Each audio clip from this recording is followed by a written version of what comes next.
এই তিনটা বাচ্চা প্রত্যেকটা 4, 5, 6 এর ছাত্রী। এরা কি করছে জানেন? সারা বাংলাদেশের যত রাজাকারের বাচ্চা আছে প্রত্যেকটার পশ্চাৎ দেশে আঙ্গুল দিয়ে রাখছে।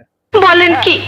আর শুধু বাংলাদেশ না, একদম পৃথিবীর যেই প্রান্তেই হোক যত রাজাকারের উত্তরসূরি যে যেখানে আছে, এটি বট বাহিনী আর কি, এগুলো দেখা যায় অনলাইনে, সবটির একই কাম করছে, সবই তো গুম হারাম। হ্যাঁ, এখন এরা এগোরে নিয়ে ডুয়েট ভিডিও করে যে অকথ্য ভাষায় গালাগালি, ধরেন জামাতি যদি ইসলাম হয়, এরা ইসলাম প্রতিষ্ঠা করতে চায়, যদি এটা ইসলাম, এটা মওদুদি ইসলাম প্রতিষ্ঠা করতে চায়।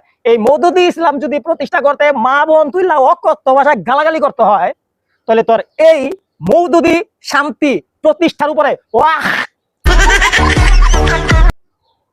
এটা নিচে না তোর মুখে, হ্যাঁ একটু একটু ফিল করতো তোর মুখে স্যাপ মারলে কেমন লাগে। হ্যাঁ, এটা হচ্ছে মওদুদি ইসলাম প্রতিষ্ঠাকারকের মানে ওর মুখের উপরে আগে বাচ্চারা যদি ভুল করে তুই বলতে পারোস এটা কিন্তু হয়নি, তোমাদের ভিডিওটা এরকম হয়নি, আরো করো, আরো সুন্দর করো, বা ওরা যা করে একটা কথা ভুল প্রমাণ করে দেখা। তুই ভুল প্রমাণ, তুই ডুয়েট কর, এই যে বাচ্চা যেটা কইছে এটা হয় নাই, এটা সংবিধানে নাই, এটা কোরআনে নাই, এটা হাদিসে নাই, হ্যাঁ এটা দেশের কোন জায়গায় প্রচলিত না, প্রমাণ করে দেখা। আমরা যা কই এটা তো ওয়ার্ল্ড স্বীকৃত কথা, গান্ডুর বাচ্চা।